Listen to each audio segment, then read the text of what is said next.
It's time for Famous and Gravy, a conversation about quality of life as we see it, one dead celebrity at a time. Now for the opening quiz to reveal today's dead celebrity. This person died 2013, age 51. His father was an immigrant who held a number of jobs, including janitor, bricklayer, and mason. His mother was a high school cafeteria chef. Michael Corleone.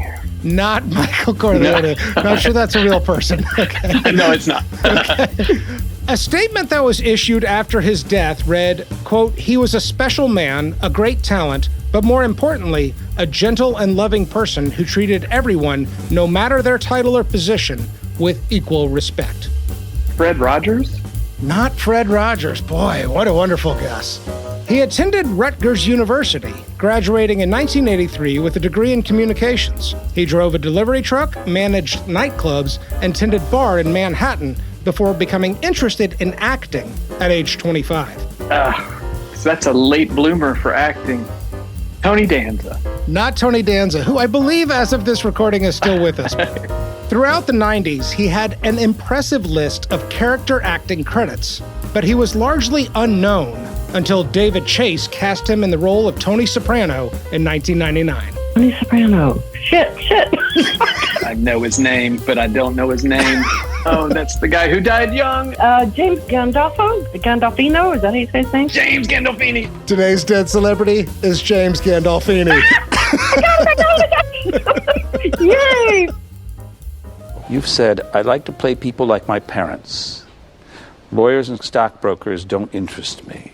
How much of your parents, your family, your friends, and yourself is in this show? As I've said before, I'm standing on their shoulders here because they worked so hard and enabled me to go to college. And these are the kind of people that I love. And these are the kind of people that I want to show in movies because I think they're getting screwed. And that is where I think, if I have any power as an actor, that's where it comes from.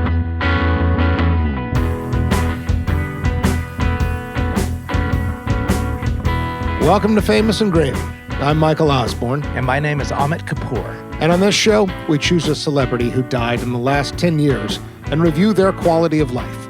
We go through a series of categories to figure out the things in life that we would actually desire, and ultimately answer a big question. Would I want that life? Today, James Gandolfini, died 2013, age 51. Whew. Somehow it doesn't feel like it's been 10 years since we lost James Gandolfini. All right, category 1, grading the first line of their obituary. James Gandolfini, the Emmy Award-winning actor who shot to fame on the HBO drama The Sopranos as Tony Soprano, a tough-talking, hard-living crime boss with a stolid exterior but a rich interior life, died on Wednesday. He was 51. I fucking love this one. It's pretty good. I fucking love it. There's some real nuances here. Yeah. I really feel like somebody was like, I'm going to make sure there's at least 15 pieces of flair, and like got them in. Can I start with a question? Yeah. Did you say stolid?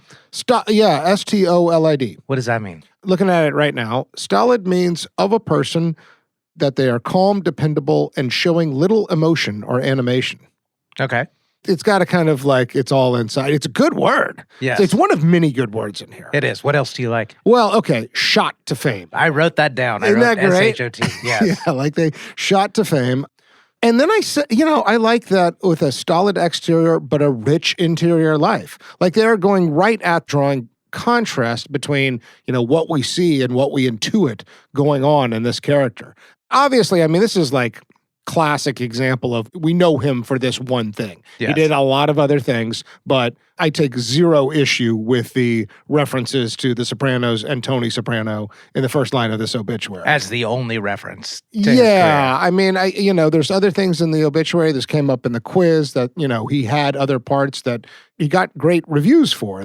But I do think right out of the gate, this conversation is going to be a little bit about his relationship with that iconic character. Yeah, unfortunately, with as short of a life as he had, it's even more forgivable to only focus on one character. Yeah, I think that's right. Although, had he lived to 95, I kind of feel like this might not have changed all that much. Shirley Temple syndrome, like they're just no matter what else you do. Does this concern you that no matter what else you're going to play for the rest of your life, you're always going to be Tony Soprano? A, I can't do anything about it. B, They're worse things to be associated with. See, I think eventually, if you make the right choices, you can get around it. When you're recognized in the street, do people say, "Hey, Mr. Gandolfini," or "Hey, Mr. Soprano"? Hey, Tony. This is why I love our podcast, Ahmed. How many other people are comparing Shirley Temple to James Gandolfini?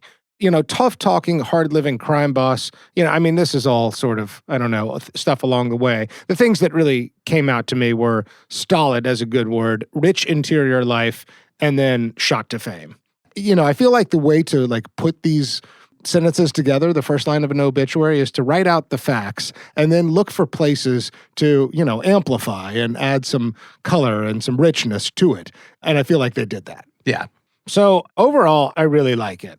I think I love it. Let's just spend a minute on Shot to Fame. The double duty it's doing there, that is the story of this man's life. Oh, yes. He'd been around a little bit. We might have been recognized from things like True Romance and Get Shorty and, a few other parts here and there. But, Tony Soprano shot him, many tiers above. The rocket ship, as it were, was extremely vertical for James Gandolfini to go from a part actor to, one of the top celebrated actors of the entire decade. 100%. All right, I got my score. I'm going to guess what your score is. All right, guess my score. You're going to give it a 10. I'm going to give it a 9. Oh, mother F. Yeah. Okay, why is that? You can curse. This is the fucking Sopranos episode. I was concerned. We're coming off the Maya Angelou. Yeah, you feel like you need to police I was your yes, language especially as opposed as she was to it. I really think we should just lay them all out there like it's Goodfellas, yeah, right? Inside the actor's studio when he's asked about his favorite curse word. It's a Jersey one. It's fucking douchebag. Fucking douchebag. Fucking douchebag. Yeah. It's really good. So, okay, permission to use F words. I'm going 9 just because I'm feeling a little bit like a strict teacher today. There's something, what is it missing? Why am I going 9? They talk about the stolid exterior and rich interior life of Tony Soprano. And there's a hint that applies to James Gandolfini. I think it absolutely does. You and I know it does, but is there a hint in the obituary? Well, I don't know. I think you're sort of nodding to it by association because he's so singularly associated with this role. But it's not explicit. And if there is anything that I take issue with, it's probably that. The sort of inner life of James Gandolfini, not Tony Soprano. I have a 9 also. And it's exactly what we said. It is the absence of any personal data whatsoever. It's all implied. And I also just want to leave one on the table. You always want to live on the run a little bit. All right, category 2, 5 things I love about you. Here, Ahmed and I work together to come up with 5 reasons why we love this person, why we should be talking about them in the first place. You start. Okay. I want to do him a little justice, and I don't want to start with a Sopranos thing. Okay. I'm going to start with Good Dad. His son, Michael, was born out of his first marriage, was a child, really, when James Gandolfini was at his peak. Yeah. And then he came around to play Tony Soprano's son in The Many Saints of Newark. Which was the prequel to Sopranos. The way that you see Michael talk about his father in all of these documentaries, in interviews, was just, it was adorable. It was not artificial, and it seemed like James Gandolfini made his son an absolute priority above everything else. If you watch his first Emmys acceptance speech. But the crew who worked so hard and put up with so much. To my son, Michael, I promised I would do this. Yeah. Michael Gandolfini, to this day, even though he was only 13 years old when he lost his father, just talks about how hilarious his father was. You can contrast that to his relationship with AJ Soprano. Yeah. But this is the one uniquely Gandolfini thing that I think is completely separate from Tony Soprano. And I just want to lead off by giving James Gandolfini credit for that. And let me also say, he had a 1-year-old daughter as well. Yeah, I was about to mention, and his wife, his second wife, who was the mother of his second child, said something to the effect of, I know she was only 1, but I cannot tell you what a loving, adoring father he was when he was with us. Good one, Ahmed. I didn't expect you to come out of the gate with that one. Oh, thank you. So number 2, off to you. Wow.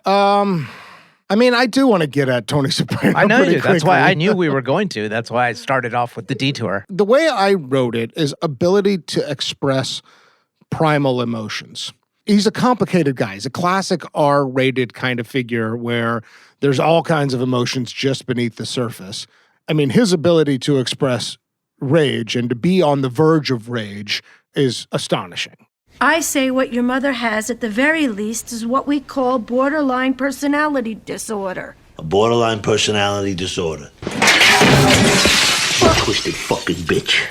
That's my mother we're talking about, not some fuck up in Attica stab you in the shower. See, we're through, you and I. Had a friend once say anger is not a primary emotion, like there's fear underneath that, and I believe that, but let's just call anger a primal emotion for now. I also want to talk about his sex appeal. You know, I got this like sexy thing from the Tony Soprano thing, and that happened when I started wearing my underwear and letting all my fat rolls hang out. And all of a sudden it's like, oh, he's sexy but he's sexy because he likes to in the show. I think that's what's sexy about him. I had this conversation with my wife, must have been 20 years ago when we were just getting into The Sopranos. And so being early on in our relationship and also being a guy in his young 20s, I basically had the idea that sex appeal for women to men is totally correlated with a certain physique and body ideal. I thought women like jacked guys or whatever. I didn't think that much about it. And so the first interesting conversation I had with Allison where that notion was challenged was around James Gandolfini. She's like, there's something about him. So pick your lane here, Michael. Is this about primal emotion or is this about sex appeal? I'm not seeing the segue, I guess. It's primary emotion in terms of expressing sexuality, which I would call sexual desire as a primary emotion. There's just something so like reductively human about the guy. Like he's able to put on display and amplify emotions that we are all feeling. I'd put humor in there as well. I mean, there's other people who are interesting to watch and who you're kind of like excited to see where the story goes. But in terms of like, you know, you feel like you just barely pierce the skin and you get at the big emotional complexity of a human. Yeah. Like there's something about Gandolfini that's right there. So that's my number two. I think the bridge that you hinted at that you didn't quite draw the line is that his expression of emotion, especially vulnerability, coupled with power and toughness, is what makes the sex appeal. Yeah, I think that's right. I mean, I actually don't understand sex appeal. I mean, I do. We're not meant to. Yeah, I guess not. I guess not. I mean, even fucking Diane Lane, who was in a movie with him, you know, talked about like... The only thing that surprised me was his sex appeal. In person, he's... yeah. One way or another, like he is able to draw to the surface emotions that people are like waiting to experience as they're watching movies and TV. And I think it's his great power. So that's thing number two for me. Okay. So I can take that into a number three very well. And that's one of the mechanisms by which he does it. Okay. And I'm going to say all-time great use of eyes and brows. Ooh, yeah. So he, more than anyone I can recall of the last 20, 30 years, uses his eyes perfectly to act. His eyes are worth pages of dialogue. Yes. The way that he can pierce them, move them, roll them, stare. It's just brilliant acting with eyes. David Chase likened it to Mozart. You yeah, know? exactly. I mean, he's really pointing to like a gift. And we talked about this with Roger Moore, with the eyebrow. Nobody else could own the eyebrow like Roger Moore did. And I think no one else can own the eyes like Gandolfini did. And it wasn't just the way he used his eyes, it's the way that he used the brows also. Yes. So he didn't give it a Roger Moore or Mr. Bean type of raise, but he always would like brush against his eyebrows. Yeah. And you never knew what followed that. There was either going to be rage or there was just going to be internal bottling. And this was in both Tony Soprano and James Gandolfini. Yeah. You could see it in interviews. You could see it in the inside the actor's studio, that when he had a tough question, he'd wipe the brows and then look down and then come up and then eyes would dart both ways. And you still weren't sure what was going to come out next. Look, there is a real risk in this episode of spending too much time like sort of loving on Tony Soprano and The Sopranos. I ended up watching this video by some guy, Nerd Writer 1. Eddie Pushchak is his name. He's got like 3 million followers on YouTube. And he does this thing where he breaks down a scene. He's like trying to explain. As his emotion ramps back up, it becomes infused with an intense vulnerability, as if he's on the verge of tears. She kept going, and I started screaming at her. So I left. And your cousin doesn't know this. No, I lied. What am I going to tell him? I had a fight with my mother, and I fainted. That's why I missed the job. It's Gandolfini's ability to convey these deep inner reserves of vulnerability and insecurity to let us glimpse the tender source of his destructive passions that make him a sympathetic character on which the entire series depends. That's what's so exciting about great entertainment, is that you get into somebody's inner life. This is in the first line of the obituary, this rich inner life. I do love that line quite a bit, because what you want is to sort of feel like you're smart enough as a viewer to be putting together the inner dialogue of a character. And he does that with his eyes and brow. All right, my number 4, I'm going to actually sort of put together 2 disparate pieces here. You said Great Father. I'm going to extend that to Great Father on the set of Sopranos. So people do talk about a long-running successful series as creating a family life thing. This came up in a couple of interesting ways. One is how he helped raise the salaries of the other cast members. So, when we get to seasons, I think 2, 3, and 4 and beyond, because it goes to 7 seasons, James Gandolfini winds up having some very tense contract negotiations with HBO. But along the way, one thing that happens is he does help argue for elevated salaries of the rest of the cast members. He also is, there's some stories about him, having some real benders, I think, more or less, where he's a no-show on set. And he would try and make amends to everybody on set by doing these extraordinary gestures, like, I ordered a sushi chef today and we're all going to have sushi. Or I brought in an army of masseuses and everybody gets a massage. Really sorry. I wasted your last 3 days. Yeah, and held up production of our show while I was out there going crazy.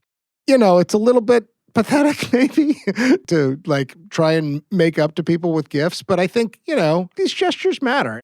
I find them lovable. And also, what can I do for everybody to apologize? It speaks to family relationships or surrogate family relationships, on a show like this. I mean, I didn't learn this until the research, but he really did have significant substance problems Yeah. throughout a lot of the filming of The Sopranos, especially in the earlier years. Right. But there was one instance around season 2 or season 3 that they couldn't even find him for 3 days. Yes. And they finally found him getting a pedicure Yeah. in Newark. Yeah. So, I think there's a family man on set. I love some of these gestures. So that's my number 4.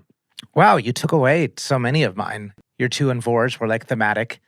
Okay, here's what I'm going to go with. Again, I started with a non-Tony Soprano. I'm going to end with a non-Tony Soprano.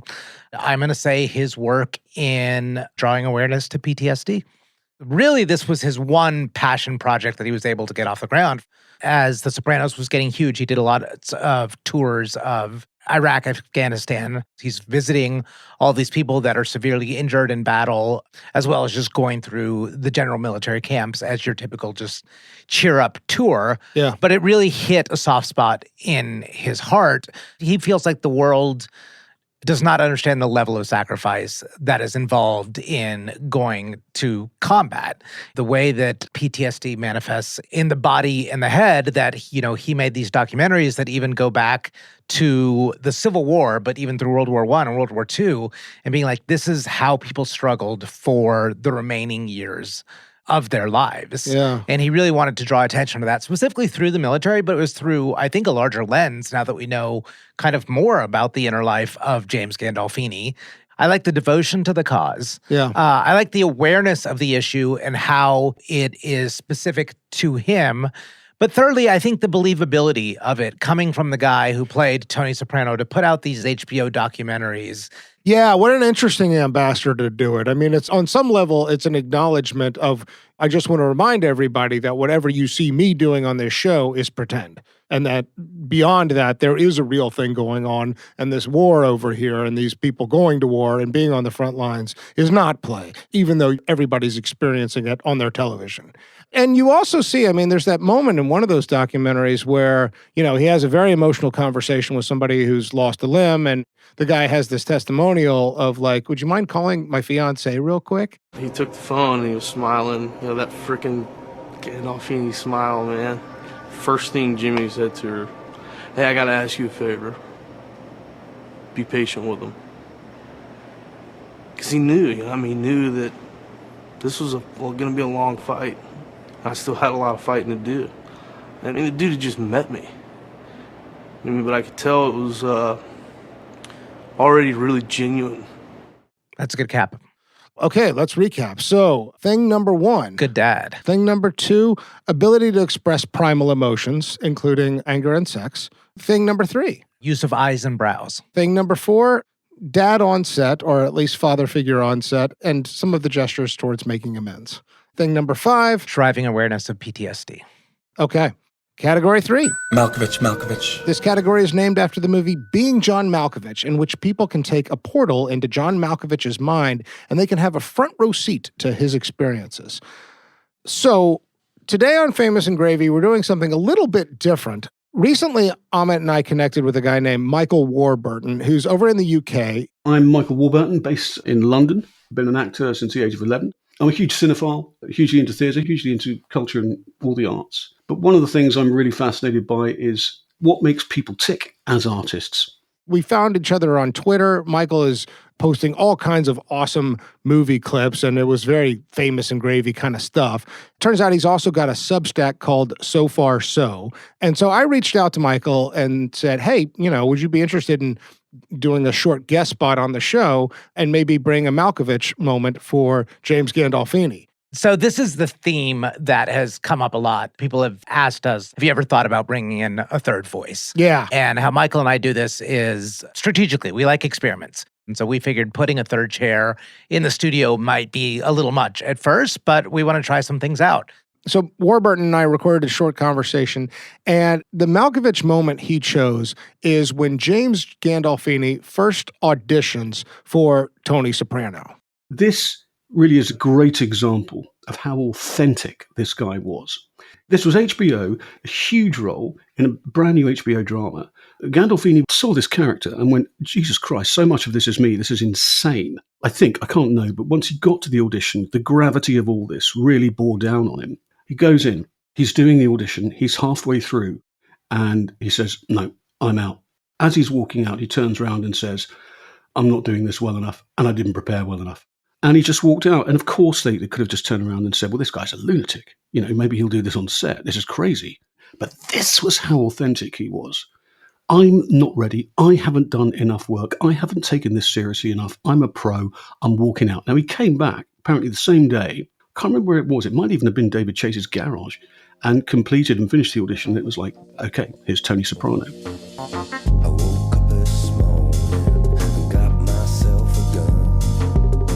Break this down a little bit. Gandolfini had some acting success. He's in Get Shorty. He's in True Romance. There's some other parts where he's getting cast. I got to think that, you get these scripts, you read through it, you get a sense of it, you go in and you're ready, right? For him to get in there and say, wait a second, maybe I'm not ready. This is the thing that makes this a good Malkovich moment to me. I really wonder if he saw something in the script that said, wait, this is smarter than I realized at first glance. He's probably used to getting typecast, used to being the big tough guy. But, even in the pilot, we meet his therapist, right? And we are getting into emotional complexity. It's really, I want to know what he saw in the script that said, fuck, I'm not ready for this. I'm going to go home. David Chase, maybe I can come to your garage later. People have gut instincts. But if there's a lesson to be taken away, it's, have the courage. If things aren't going right and you're feeling it in your gut, take a step back and say, I need a mulligan. It's a ballsy move from Gandolfini. But whether it's the casting director or the admittance office, they can also praise it for the ballsy move. So that's my Malkovich. I'm going to have Warburton's Malkovich be my Malkovich today. So That's what we got. All right, you're up. Okay, season 4 of The Sopranos. There is a scene, I believe it's AJ's birthday party, AJ being Tony Soprano's son. Yeah. And they have a cookout at a pool party, and Tony wears a Tommy Bahama shirt and kind of cargo shorts. Yeah. And later on, he meets with Carmine, the older mob boss who was in some way Tony's predecessor. And Carmine says to him, John said he went to a cookout at your house. Yeah. Don doesn't wear shorts.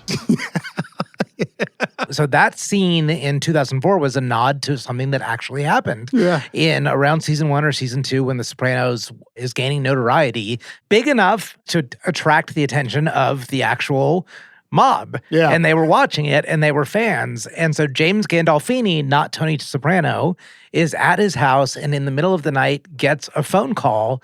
And I'm just going to read what the call actually said. Gandolfini answers the phone, just says hello. The guy on the other line doesn't say anything. He pauses. He goes, listen, you're a great actor. We like what you're doing, but you got to know one thing. A Don never wears shorts. Click. And so he got called out for it, for wearing shorts as Tony Soprano in one of the first 2 seasons. So let's Malkovich this for a second. Yes. So one, I would wonder, am I in the actual mob now? Right. And I think that is what he is seriously and wondering. It's not like Hollywood and the mob don't have a long history, right? I mean, Frank Sinatra, and there's all kinds of stories throughout the years. Secondly, perhaps worse, is there a hit on me? Like, if I wear shorts again, is this a warning? Like, that I'm going to be misrepresenting families everywhere to do it? Like, he's got to be seriously wondering, is this a joke? Is this advice? Or is this a threat? Yeah, it's a good question. I think it's mostly they're fucking with him. Yeah, totally. Let's pause for a word from our sponsor.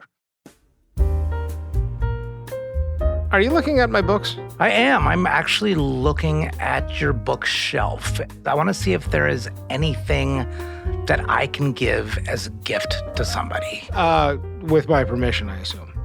Well, no, I was just going to take it off your shelf. Wait, don't take it from me. I put time into this bookshelf. I actually want these books there. However, if you're looking to get some of these books, know a great store you can go to.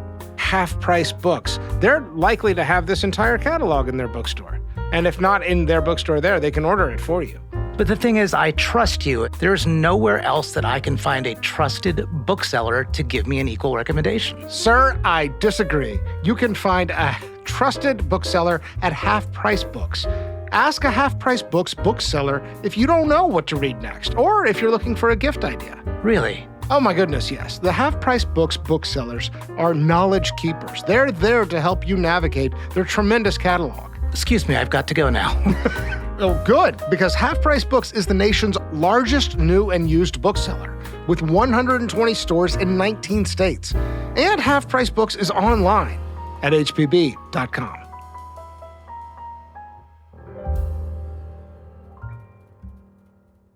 Category 4, love and marriage. How many marriages, also how many kids, and is there anything public about these relationships? We nodded to this earlier. There are 2 marriages. Marcy Widarski, they were married in 1999, divorced in 2002. So that's right when The Sopranos was taking off. James was 38 when they got married, divorced at 41. They were married in March of 1999, and the son Michael was born in May of 1999. Nobody else called this out, but do the math. It sounds like perhaps his wedding shot to success. Well, yeah. So we mentioned this also, nasty divorce. And it does come out, this is the first time we learn, in a kind of tabloidy way, that he had been to at least a couple rehabs. There's like signs of substance abuse struggle for James Gandolfini, and he had worked in nightclubs and he'd been a bouncer and, it sort of sounds like Coke was around in the 80s and 90s as he was coming up. So it's not totally surprising. Plus, this is a classic Hollywood story. Somebody shoots to fame with this kind of pressure. You often see people struggling with substance abuse. Anyway, so acrimonious divorce. And the third part of that, in addition to drugs and alcohol, was also self-abuse. Yes. So he was not abusing her. He was so punishing of himself. Yeah, there's no domestic abuse anywhere that I saw. Yeah. But he was so punishing of himself for the drugs and alcohol that he used to literally punch himself in the face. Yeah. And she couldn't stand it. Yeah. And basically, that was the impetus for the divorce. Look, a lot of his rage is turned inward. There's no more literal of an example of it than that. That's right. I saw this marriage from 1999 to 2002, knowing that The Sopranos launched in 1999. Yeah. And it looked to me like, okay, I'm famous now. I can leave behind like the old life and trade it in for a better one. But that certainly wasn't the case at all. Right. It was his problems that she left him. Correct. Do we need to actually, before we go on to marriage number 2, I mean, I feel like everybody knows how important The Sopranos is in television history. Do we need to spend any time talking about that? I mean, recently we cracked the top 100 charts in our category. That's true. Croatia, Finland. We've done it in Egypt before. Yeah. So, yeah, it's useful, I think. Famous and Gravy is taking off in the Eastern European bloc and in Africa. We had 1 week on the charts in It Ireland. was very exciting. Yes. All I guess I wanted to point out is, like, you cannot overstate how important this show was. Bryan Cranston said there would be no Walter White without Tony Soprano, Mad Men. And No Don Draper without. Yeah. It's almost like Serial with podcasts. Like, it's just one of these landmark things. Would Breaking Bad have been made if we didn't have The Sopranos? I don't think so. Creating a character like Tony Soprano was certainly paving the way to allow the space for someone like Walter White to exist. It feels like there's empathy for the bad guy. Well, what you root for is humanity. When you see the humanity in Tony Soprano, looking for some measure of wholeness as a human being, that's embraceable. Okay, wife number 2, Deborah Lynn. James was 47 when they got married. She was a former model. She had been on daytime TV. They had a daughter who was 1 when James died, and she's largely retreated from the limelight. So 2 marriages. And they'd been engaged for some time before they got married in 2008. Yeah. Okay, what do we want to talk about here? I think a few things. So his first marriage, he was 38. Yeah. Right? Which is a little bit late. It's a little older. I mean, he didn't have a steady life before that, right? He was bartending, he managed a nightclub, he was doing these bit roles. Yeah. Somewhat of a late bloomer. A little bit. Even if that marriage lasted. That's correct. Did not have his shit together. As you pointed out with the pregnancy math, perhaps it wasn't so much of a self-choice of timing. Yeah. What he did in his dating life between 2002 and 2008 is not very public. I know that he was, and a lot of the Sopranos stars were known for this, for being on the scene a bit. Yeah. Like they were spotted around New York bars and clubs and all. And I'm not saying that they were womanizing necessarily, but They were out partying. Yeah, there was a pack of nightlife dwellers, right, if you will. So maybe he just kind of had fun with the newfound fame, but there was no signs of much relationship in between. Yeah. The fact that he got married in 2008 after The Sopranos was over, I also kind of like. That gave some space, I suppose, to commit to Deborah Lynn and the new life in a different way. Deborah Lynn, was she a soulmate? I don't know. Maybe. Hard to say. They were married a few years before he died. 5. And yeah, okay, that's pretty good. And, it does sound like he was still finding his post-Sopranos footing in some sense. I mean, he was acting, but, there was still a lot of association. And then he drops dead. And I guess it should also be said that it was his son, Michael, who found him dead. Yes. Which sounds horrible and traumatic. And I don't know. Goes back to your thing number 1, and must have been a good father for his son to be so willing to talk about his dad, to this day. Anyway, I don't know that I have a whole lot to infer from this. There's so much complicated stuff going on with James Gandolfini from the moment he gets cast as Tony Soprano till his death, that his ability to be a loving partner in a relationship, in a marriage, at first it doesn't go well, and then maybe it does. Who knows? And I just don't know that there's all that much to say. I mean, I would just say this, is that I think you need some grip on your emotional issues. Yeah. If you're going to have a lasting marriage. Yes. But do we know? By the second marriage? Yeah. We don't know. But he sure as hell didn't on the first. Yeah. I think that's right. Category 5? Yes. Net worth. Do you see this? Yes. 70 million? 70 million. Oh, that's big. That's huge. That's a lot. He was getting $3 million per episode of The Sopranos. Was it that towards much? the end? It's a little hard to follow because HBO opened that up before they had to, but then his representatives were clearly playing hardball, realizing you have no show without him and recognizing how important the show was. Correct. So there's massive windfall, and they played hardball and won. But wow, 70 million. I mean, in addition to everything else being upended about your life, the money windfall is incredible. Yeah. At 50 years old. 51 years old, that's a lot. Yeah. So how do we feel about it? I feel okay given the age. It's a lot of money to die with, but you didn't know you were going to die. Yeah. So well rewarded, right? Appropriate, but I don't know about desirable. Like the instantaneous overnight sensation, that's just so disorienting, right? I don't know how ready he was for it. Like everything that happens to him after The Sopranos takes off is, I don't know, confusing and hard, including the money. You know, what it does to your inner life to suddenly be praised like this, to be wealthy like this, to be recognizable like this. Looks hard, man. I'm okay with the number. I don't take issue with the number, but it seems like of a piece of other things happening to James Gandolfini, you know, over the last 15 years. Yeah, it's potentially corruptible, is what you're saying. That's correct. So I have a slightly different look on it. It's that, you know, you look at what he did both pre and post Sopranos, and it's largely pretty indie stuff. Yeah. And I would think that James Gandolfini, and had he have lived a long life and continued to act, I don't see him necessarily taking on all like the De Niro and Pacino type of roles. Now, what do you mean by that? Like Sopranos might have just been his hit and his moneymaker. And then he lives as this kind of indie star throughout the rest of his career, almost like a William Hurt or something like that. Yeah, that's fair. I mean, and he returns to the stage. There's that play he does with Jeff Daniels and he does a lot of stage. Right. And that speaks to a love of the craft that I think is there. I don't think he's like wallowing away in hotel rooms wondering what the fuck's it all about. I think that there are healthy outlets for him after the experience of The Sopranos and after, you know, the rise of it. If what we are talking about, though, is desirability, 70 million, sure, it looks desirable, kind of. The rate at which that number is achieved is a little bit uncomfortable. Correct, but we have no rate at which it churns. Yeah, that's true. The data that's unfortunately missing from a life that ends us young. That's a good point. All right, category 6.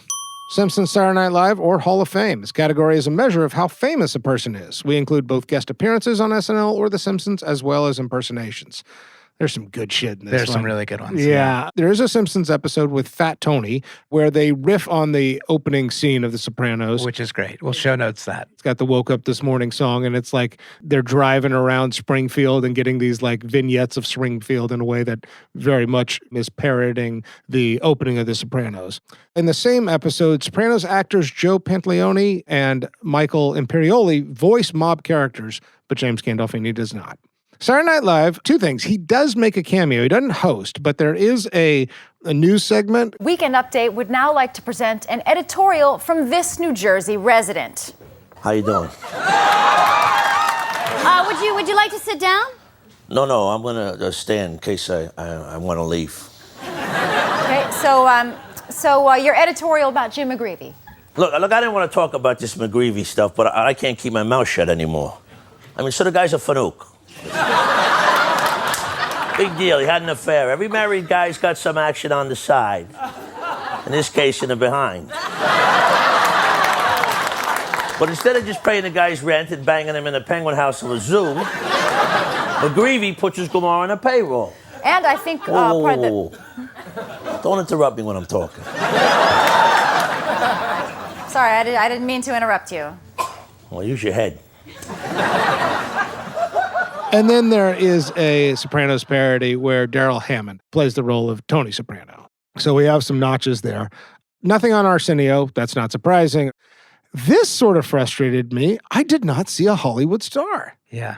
Isn't that surprising to you? Very much so. I guess it's because the show is sort of timeless and people continue to rewatch it and continue to write about it and think about it, that James Gandolfini, like that name is going to remain very, very big for a very long time. Yes. And obviously, absent The Sopranos, that wouldn't be true. This is the Leonard Nimoy territory of Spock, right? So very, very famous, and for pretty obvious reasons. Like tons of awards, though. Yeah. If not the Halls of Fame. So Right. countless Golden Globes, nominated for things outside of The Sopranos as well. Yeah. So in The Mexican, Yeah. in Enough Said, which is the very last movie, there were Julia nominations and Louis-Dreyfus. there was acting acclaim there. Yeah, and I think a general reverence. Totally. I need to spout my personal favorite Hall of Fame. He is enshrined in the New Jersey Hall of Fame, along with John Travolta. And do you know the Travolta story? Yeah, what was it? It was like James Gandolfini's dad like went to a mechanic who was John Travolta's dad? Yes. Is that so it? same town in Italy. Yeah. They Same town in Italy or same town in New Jersey? Italy. Oh, I didn't quite put that together. Yes. Gandolfini's father used to buy tires from Travolta's father. As the legend goes, Travolta being that much older than Gandolfini, Gandolfini has been with his father to this tire shop, seeing a picture of the tire salesman's son, John Travolta, and Gandolfini gets the ideas just sort of sprinkled in his head that maybe I too can be an actor. Well, and they started movies together. 5. Was it that many? 5 movies together, yeah. All right. Shall we move on? Yes. Category 7, over under. In this category, we look at the generalized life expectancy for the year someone was born to see if they beat the house odds and as a measure of grace. Life expectancy for a man born in 1961, 75 years old. James Gandolfini died at age 51, so 24 years under. A heart attack in Italy. No sign of substance or anything like that or self-harm. It was just a straight-up heart attack. Yeah, I mean, the weight plus the previous substance abuse could have been contributors. Yeah, we'll talk more about that later. Yeah, and I think grace kind of is irrelevant here when it's such an unexpected death. Yeah. But I think what you and I need to air out is the factoring, because we brought this up in Bismarcky, right, who died at 57. Yeah. So when we are going to get to the Vanderbeek in a few minutes, you had told me on that one, we got to factor this out. It's only that this is a more complicated question. That was my point in Bismarcky. It's my same point here. So I don't know. I guess I just don't know how to think through desirability given that death is inevitable and there may be contributing factors to a particular form of death at a particular time. I guess what I'm trying to dance around here is that I do feel like James Gandolfini's got some responsibility for his health and that there were maybe measures he could have taken to improve his health so that he could have had a longer life. At the same time, there's genetics, there's environmental pressures, there's cultural pressures, and I wouldn't for a minute suggest it's his fault he died of a heart attack. If you reduce it to saying, do you want this life? And you know the life ends at 51, a lot of people just immediately tip towards no. Right. But we've got to find the right balance to do it. And so I think we evaluate those 51 years as a completion of life. But I don't think we can say that we don't want it because it ended at 51. I don't know. I kind of do, though, too. I mean, at least for him, there's a part of me that, like, and I don't know how to quantify this at all, but there are some people who, you know, you hear the news and your first reaction is, oh my God, you know, which was a little bit true with James Gandolfini. I shocking, think very right? unexpected. Yeah, I think very unexpected. I mean, think about when Chris Farley died. I had a similar reaction, right? So yeah, I guess some of it, I'm basing this on like some sort of expectation I have for how long they were quote unquote supposed to have lived. I do think his premature death tells me something about desirability of his life. And I think I'll reserve some of those thoughts for later. What about you? I don't know. I still feel like we're skirting around the issue of do we or do we not weigh it? I don't think it should be binary, Ahmed. I guess that's my point. I don't think it should be always weighed or always not. I think it's got to be, like everything else on our show, a case-by-case basis. It's got to be surrounded by context. I mean, do you think he was surprised when he dropped dead at age 51? At that exact moment that he's having a heart attack? Do you think he had more life in him? Yeah. Maybe that's where I'm trying to get at. I mean, the whole point of our show is to try and imagine what it's like to walk in those shoes. I don't think there's a clean conclusion to this. I'd like there to be a cleaner. Well, keep thinking about it as we keep talking about the inner life of James Gandolfini. Yeah, I think so. I think that's what we have to do. Okay. Let's pause for another break. Christopher Walken. Alive. The rules are simple. Dead or alive. Correct. 79. He's getting up there as of this recording. Tony Bennett. Alive. Correct. Yes, I know, because like he's kind of on the death watch list. 96. Etta James. Dead. Correct. We lost her in 2012. What did I get? About half of those right? You got 5 out of 7. Okay. Thank you for playing. All right, thanks. Test your knowledge. deadoraliveapp.com. Category 8. Man in the mirror. What did they think about their own reflection? Can I just read you what I wrote out? Please. Tough one. Leaning no. There's something about the way he shifts around Like, I mean, it's almost like bobbleheady, right? I mean, you can almost feel the bones kind of like moving around the body. This is where I think I want to talk about sex appeal. I think he's a little surprised by his own sex appeal. I think it has to do with power because, as I think Kissinger said, power is the great aphrodisiac. Yes. And there's something powerful about the guy in his physicality and his proximity to his own primal emotions. There's some moments where he talks about like, I thought they were going to cast a more handsome guy as Tony Soprano. And I don't think James Gandolfini completely understands his own power. No, definitely not. I mean, you've used the word body positive, and I suspect that's where you're going to go with this. But I don't know. I sense some insecurity here. On his physical appearance. Yes. Yeah, I don't. Even though I hear you on the shiftiness in the chair, I think he wears his weight so well, throws it around when he needs to, and somehow has this tremendous sex appeal through the combination of his power and his vulnerability. Yeah. And he's said as much in interviews that, like he said, when I'm thinner, I don't feel the same. So to get like further to self-actualization, he needs to be a little thick. That's just what God has decided for him. I think he knows that that's just what his body type is. And I don't think he goes to great lengths to maintain that exact physique. Yeah, I agree with all of that. But however, the insecurity, the self-punishing, like what his first wife said about how he used to punish himself for his drinking and drug problem, the substance abuse that continued like throughout a good bit of The Sopranos. I just don't see the evidence that maybe he had enough time to completely reckon with the insecurities. And I think part of that is that he just didn't have enough time.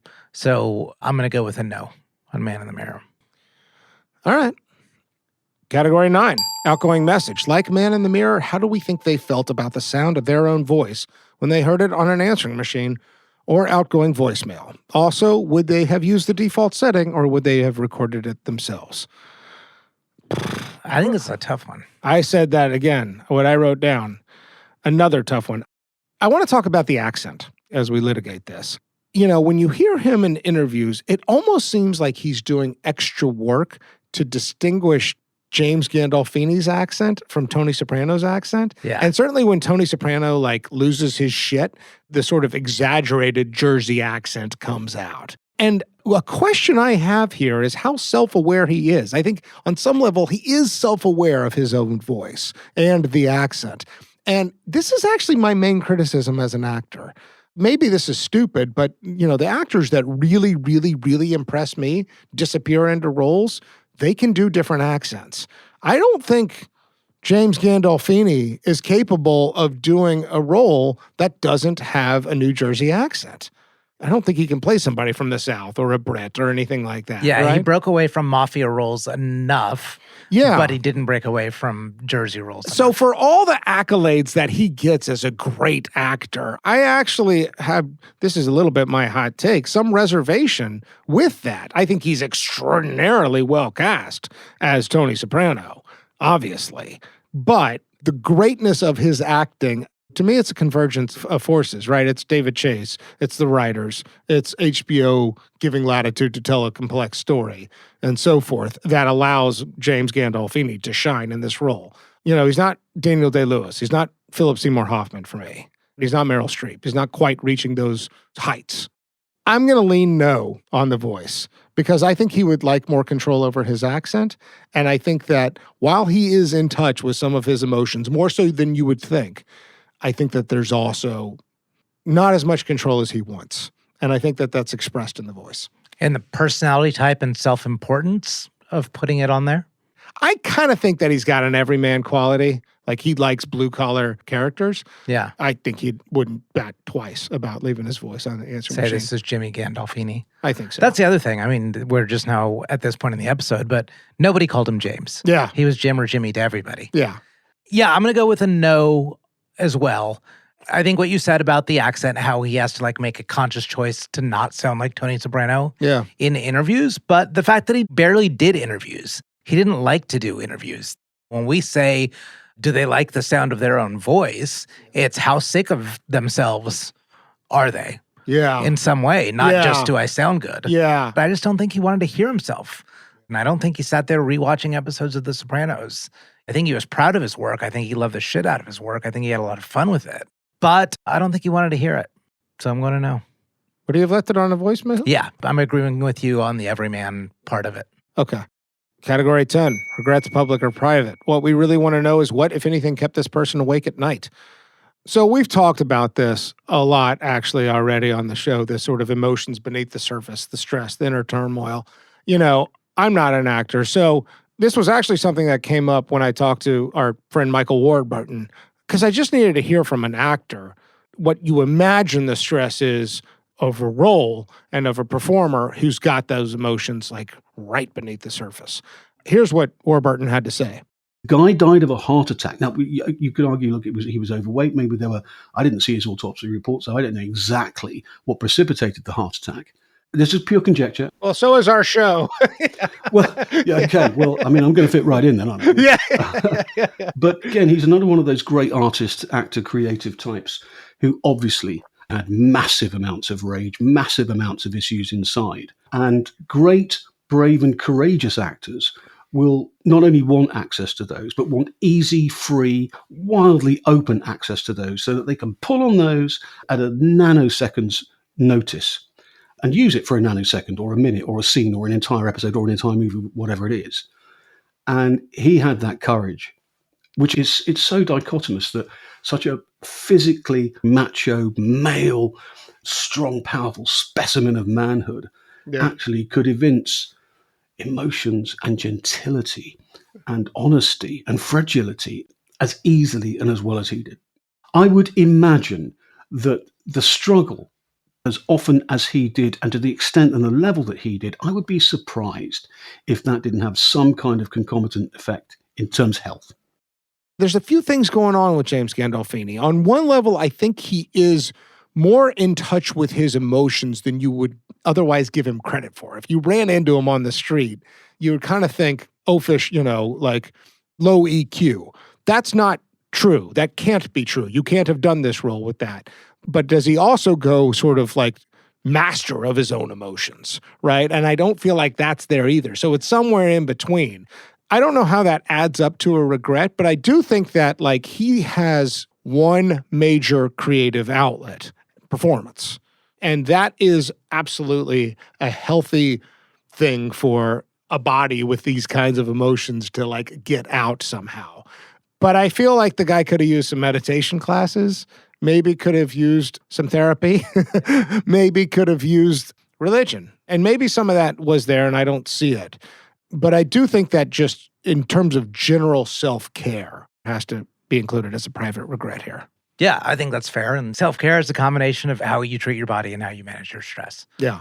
Okay, so regrets, obviously the substance stuff that led to the end, the dissolution of the first marriage. Yeah. Violence against women, he did talk about it. Yeah, I mean, this is in performances, we should be clear. I didn't see any evidence of like actual, domestic abuse or anything like that, or any violence, like no criminal record. Your character was principally involved with Robin.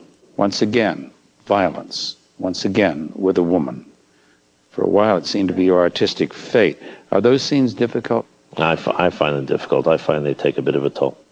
They do. Yeah, you go home feeling rotten, just absolutely rotten. It takes a while. Any other regrets? There's one that's kind of funny one. Okay. So do you remember when Steve Carell left The Office and they did this like rotating cast of people? It ended up being James Spader for a while. Yes, I remember that. But James Gandolfini was up to be one of those, to be like the boss of Dunder Mifflin for a day. No shit. Yeah, but HBO wouldn't let him do it. Even though this was after The Sopranos, they had him like queued up for another movie or something.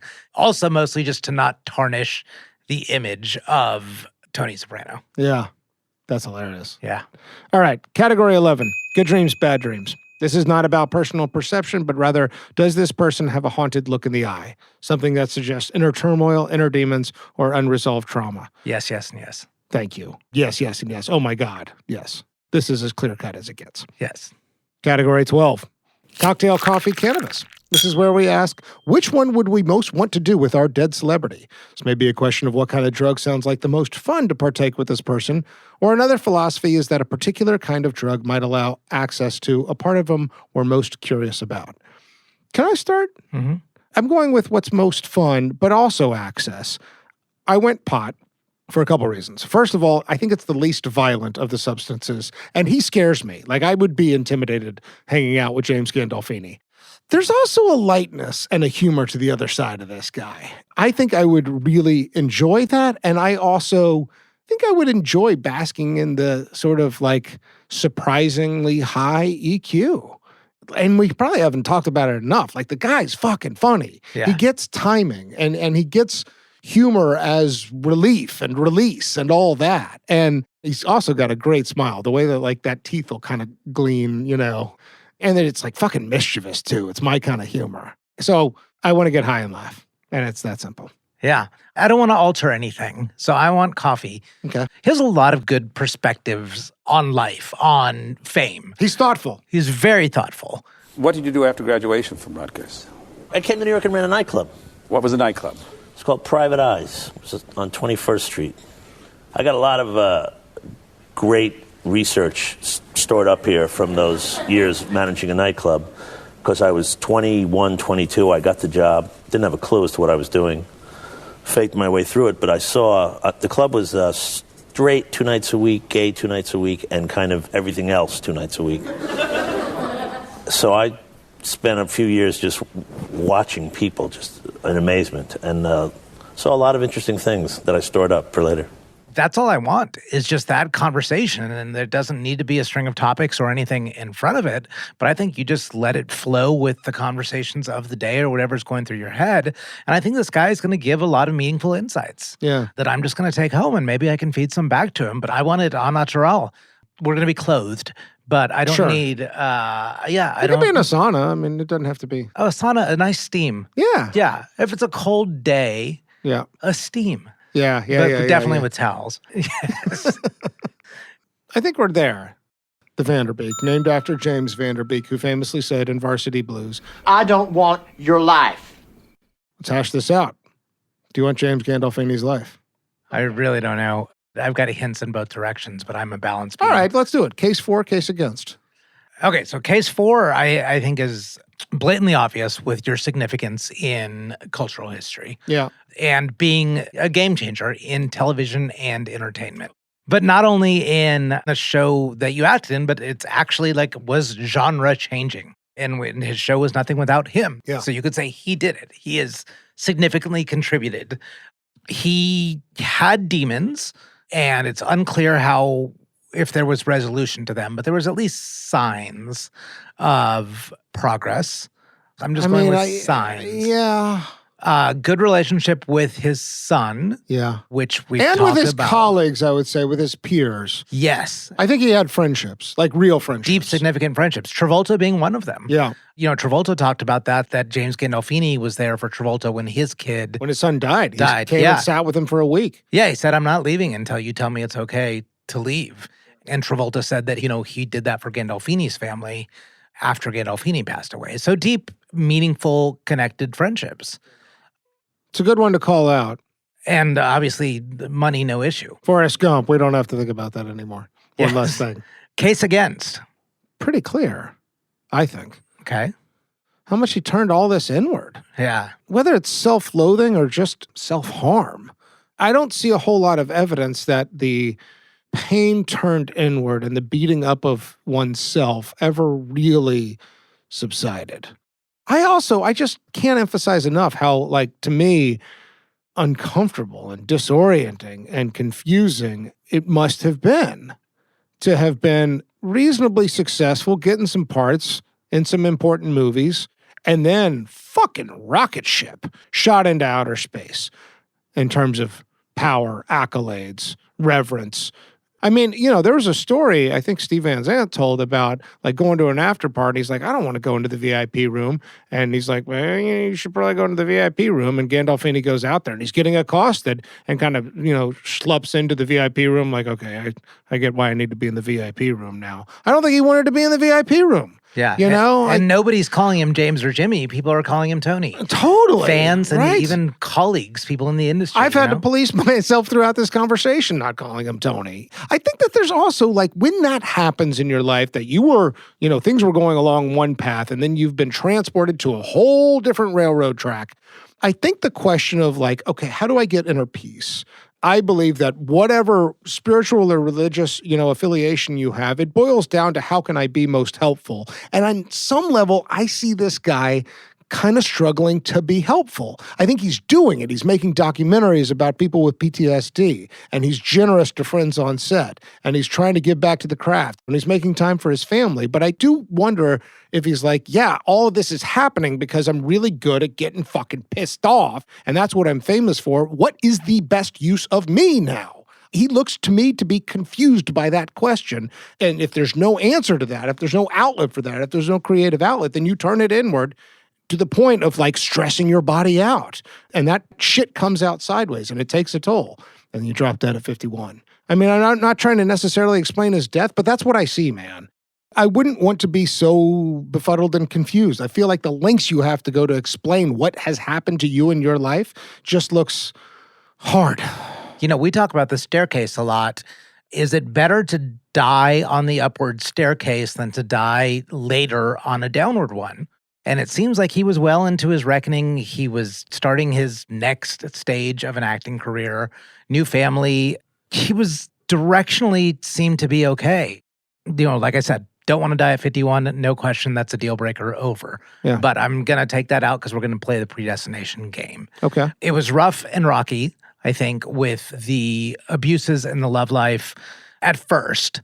But the significance that he played, the way he made his way into a lot of hearts, not just viewing audience, but contemporaries, his own family, insignificant. Like, this is a significant acting career for as short-lived as it was. Yes. And it did change the character actor on television, which does have a very, very large unfolding impact on society as a whole. Yeah. And that nothing is clear and that things have to be worked through. Him in the psychiatrist's office is a very important pivotal moment in American television, which really, I think, can reverberate through the future of mental health in America. So the contribution. Yeah, the contribution, the significance. I mean, the life was interesting. I don't think I would have dealt with the fame the same way he did. I probably would have slurped it up a little bit more, but I don't mind it. It's not a 90% yes, and it may not even be a 60% yes, but it's a yes. I want your life, James Gandolfini. I don't.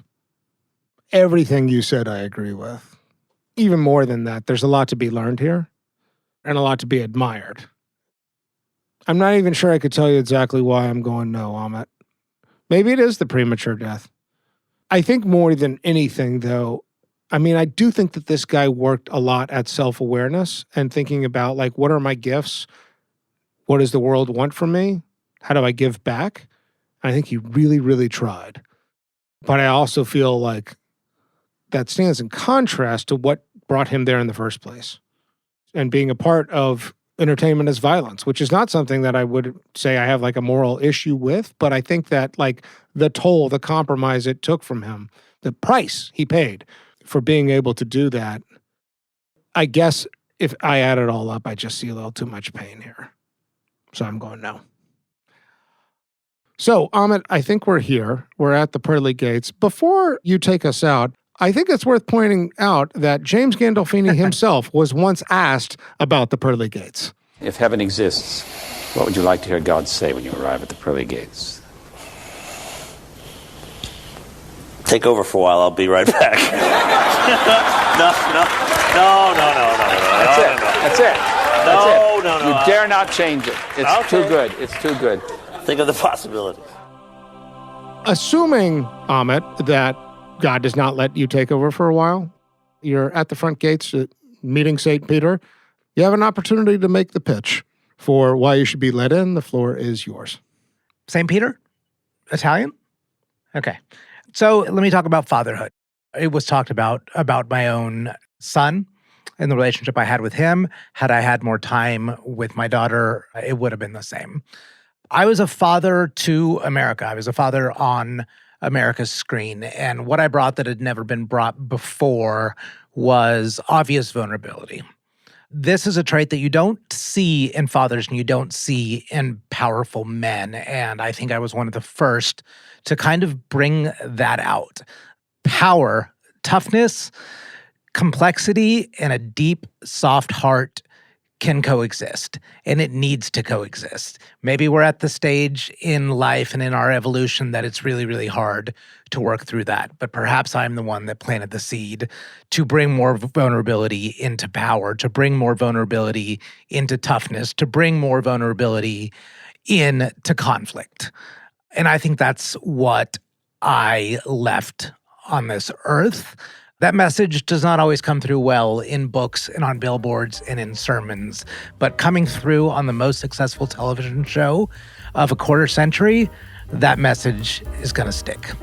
Let me in.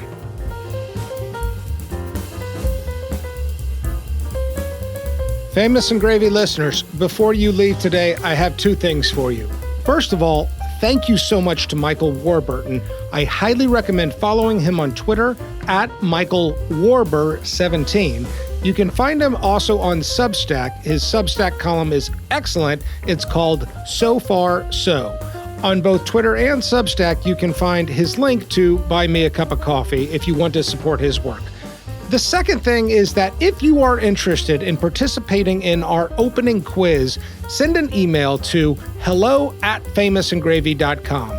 All you need to do is send an email, say, hey, I'd like to participate in your quiz. It usually only takes about 5 or 10 minutes to record, and it's a lot of fun.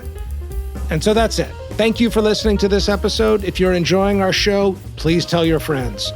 You can find us on Twitter at Famous and Gravy. We also have a newsletter which you can sign up for on our website, famousandgravy.com. Famous and Gravy was created by Amit Kapoor and me, Michael Osborne. This episode was produced by Jacob Weiss. Original theme music by Kevin Strang. Thank you again for listening. Tell your friends, and see you next time.